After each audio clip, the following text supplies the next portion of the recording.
Seguimos dialogando con Azucena Arbeleche, quien ha sido nombrada, nominada desde el Partido Nacional como posible candidata a ocupar el sillón en el Ministerio de Economía en caso de que justamente los blancos ganen las elecciones.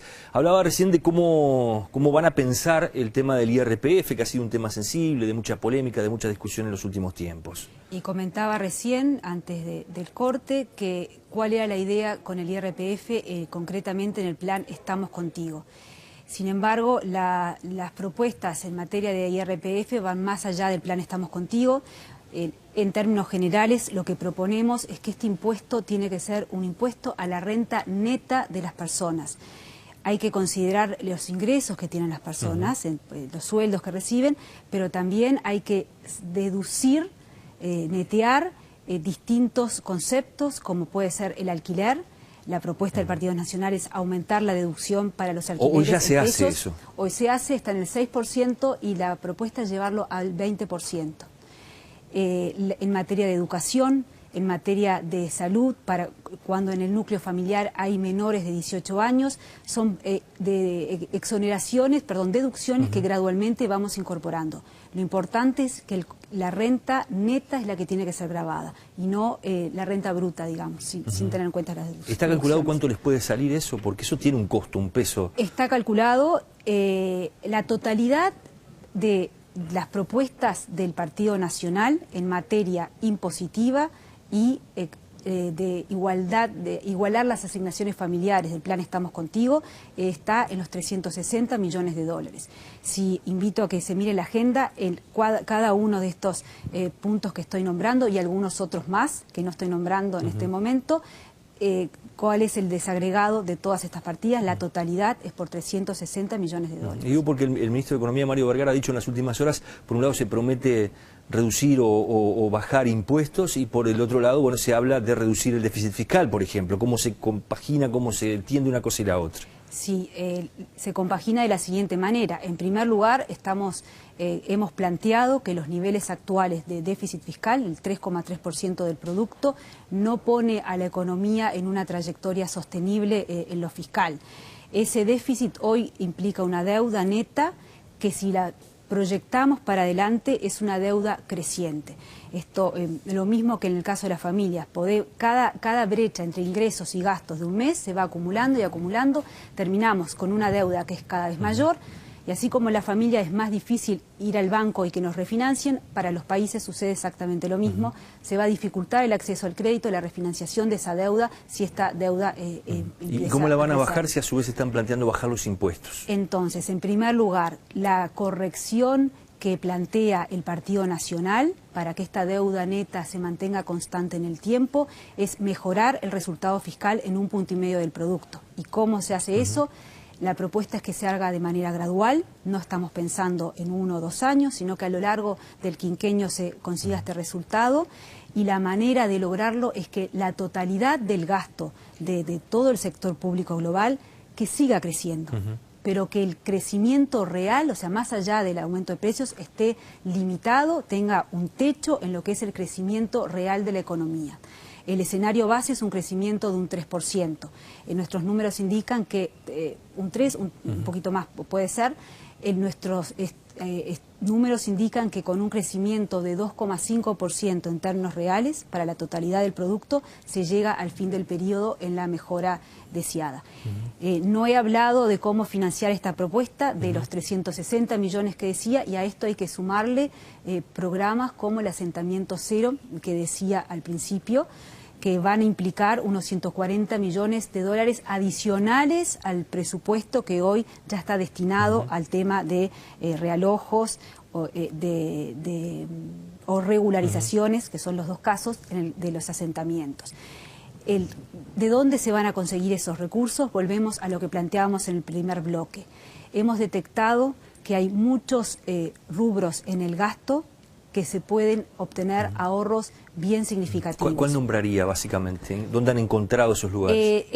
Si uno mira el presupuesto nacional, de la administración central es bastante rígido. Tenemos rubros como los sueldos y salarios, las transferencias a la seguridad social, los pagos de intereses. Sobre esos rubros no podemos actuar. Pero sí de estos gastos totales que están en el entorno, depende del tipo de cambio, de los 15.000 millones de dólares, hay 1.500 millones de dólares que corresponden a servicios no personales, bienes y suministros.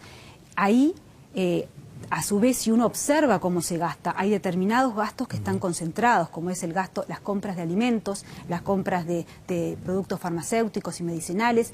Ahí se puede generar ahorros interesantes con medidas. Lo que se gasta, por ejemplo, para salud pública, dice usted, Exacto, para farmacias de los hospitales públicos. Todo lo que hace está incluido dentro del presupuesto nacional. Ahí hay un área bien interesante para ahorros. Por eso vuelvo a lo que se decía inicialmente, además de controlar cuánto se gasta y controlar que el gasto sea legal, hay que controlar la calidad, la gestión que se está realizando en las distintas unidades ejecutoras.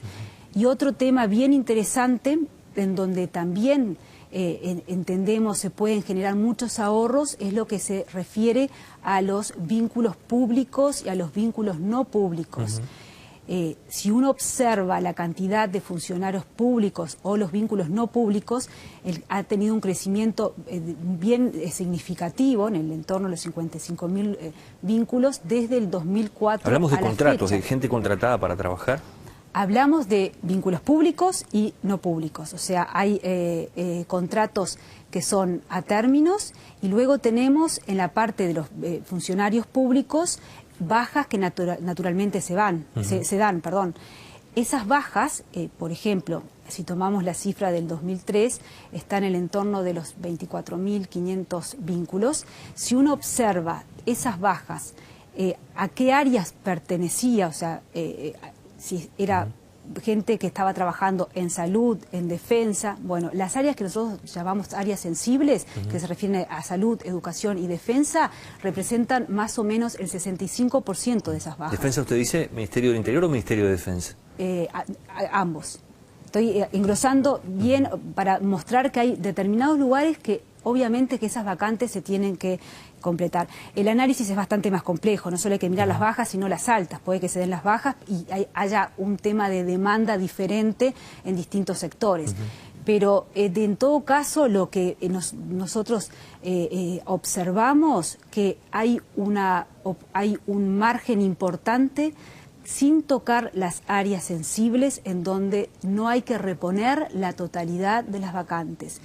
Es importante aclarar que no estamos hablando de funcionarios que estén trabajando, que se le diga retírese, porque me han preguntado, ¿están pensando en echar? No, acá lo que se trata es las vacantes que se dan, estudiar la necesidad de reponer la totalidad de esas vacantes. Porque también ahí hay puede aparecer una especie de trampa, que es que el funcionario público muchas veces, en algunas plantillas, se ven plantillas muy envejecidas para tareas que realmente se necesita de repente gente joven, que aunque no parezcan prioritarias, después al ir a utilizar ese servicio uno se da cuenta de ese problema que se ha generado ahí, ¿no?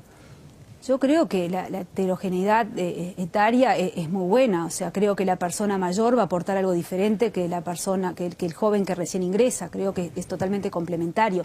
Aquí lo que estamos pensando es algo diferente, estamos pensando cuando se da la vacante, cuando se da la baja natural, cuestionarse la necesidad de reponer esa hacer vacante. Una limitación allí en el ingreso.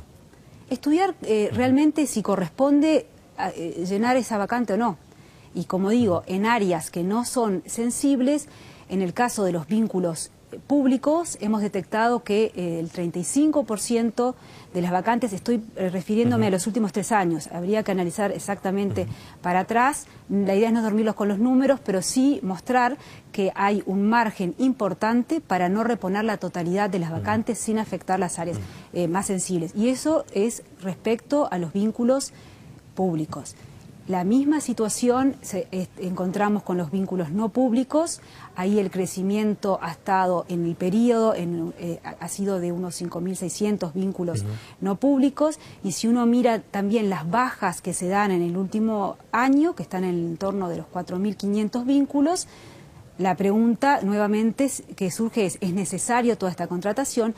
Y ahí realmente el margen, la cantidad de funcionarios que se destinaron a tareas de sensibilidad como educación, salud, defensa, es muy baja, está en torno al 15%. ¿Piensa subirle el sueldo a los maestros, a los docentes? ¿Ha dicho algo por allí sobre el tema de la prioridad de la educación? La educación, lo dije en el otro bloque, es la prioridad porque es lo que nos va a dar en última instancia la igualdad de oportunidades. Creo que tenemos que... ¿Hay que subirle los sueldos a los docentes? Movernos, y voy a contestar la pregunta, de políticas asistencialistas a políticas donde sea cada vez más la persona que pueda desarrollarse por sí misma y autosustentarse. Los sueldos de los maestros deben aumentar. De los maestros y de los policías, y podemos nombrar otras áreas en donde los sueldos están por debajo de lo que es un nivel razonable. En el tema de educación concretamente, no solamente pasa por los recursos que se gasten, la pregunta que se insiste al Partido Nacional es cuál es el número mágico, el 4, 6, el 6, el 7, bueno, y ahí la respuesta es, acá no hay número mágico, aquí de lo que se trata es de lo que decíamos anteriormente, ver cómo se está gastando. Usted decía allí, porque bueno, se ha planteado por parte, sobre todo los gremios que están relacionados con la educación, que un 6% sería una base para lo que hoy necesita la educación en Uruguay.